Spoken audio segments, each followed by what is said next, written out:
Absolutely. I think I'll wrap this portion of the conversation and move on to, just your life in, the dramatic arts. I know we started together at, church camp when we were doing the drama Drama camp. camp, yeah.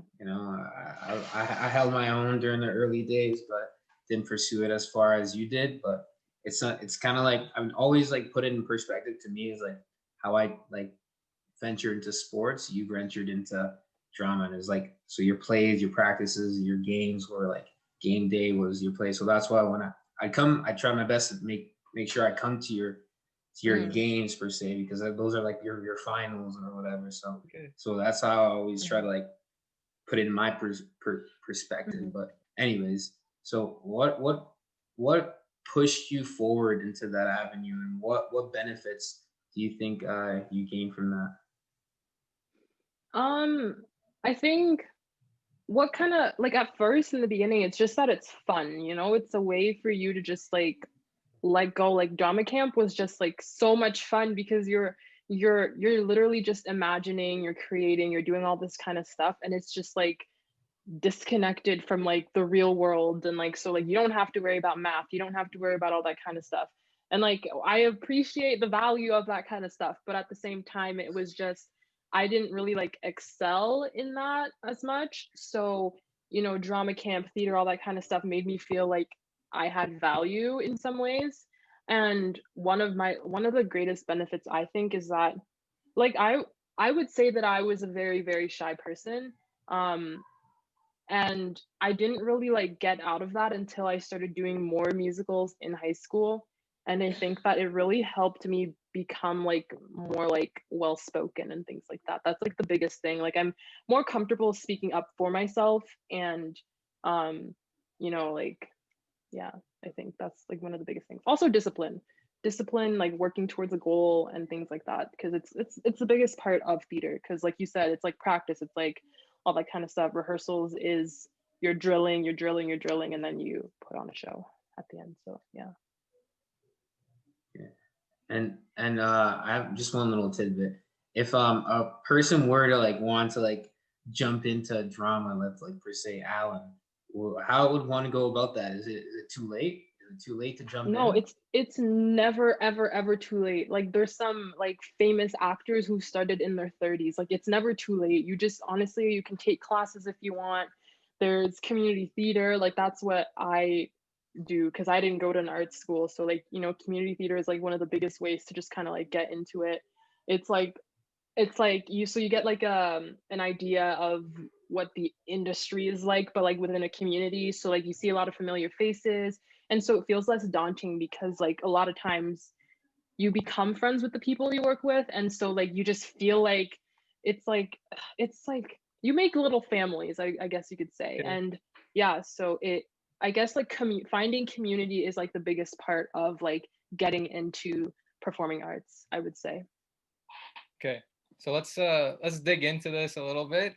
Diegra, you're talking about how you were able to open up as you've gone into drama. So what I want to know, and I'll bring it out right now. So I was gonna ask you about like your growth as a person through drama. Like how like you already mentioned how valuable it was for you, but tell us about other ways that drama has opened you up or gave you more opportunities that you probably wouldn't have seen if you never went into it. A lot, I would say that a lot of times like it's like you learn so much. You learn like you connect with people that you wouldn't otherwise connect with. So then like sometimes, for example, in community theater, you'll do shows with people who like work in like different like sectors of like real life or whatever. And so like you learn little tidbits of like life in that sense. But you also, I learned a lot about like vocal health and things like that. And then like with that, with all the little things that you learn, you kind of learn to be like self-sufficient because I don't know if I'm making sense, just because like it's very like, yes, a show depends on like every little like cog and like wheel or whatever in like the machine, but then like every little piece of the machine has to be like at its best. And so I had to kind of learn to go for things on my own in a way. Like a lot of the things that learned from like in terms of voice and things like that, I learned kind of like you could say I'm kind of self-taught, but I'm also not. Like it do you know what I mean? Like it's like you have to do a lot of things on your own, Right. and it's especially difficult when like people like in our family didn't really have like that artistic background. And so just like Bleska used to have to like teach himself how to jump high on his own. Like I remember used to like do that air alert, whatever it was called. Air alert. DD. Yeah, I don't Yeah, know what like you guys talking about. yeah, Yeah. That's yeah, crazy, you have to man. like do things like on your own. Like it's like it's very much like a sport. Like you know, I feel like I'm kind of going off on a tangent, but that's I like do what, this. you I do know, that all the time. So. Kill me. I just talk. I'm sorry. Yeah. No, No, but But it's true. So it is like a sport. Like, because if you want to go beyond and take like, if you want to be the best that you are, you're gonna take the time to do your research, to watch people who are great at what they do and trying to take tidbits from them and emulate them. And if you don't, you're just gonna be middle of the pack, because that's just reality. So I agree with the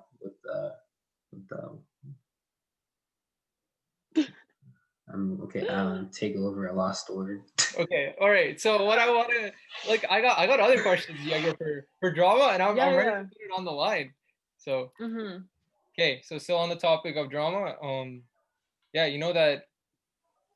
Okay, this might be weird, and don't shoot me for asking it. Yo, drama queens, is that a common thing?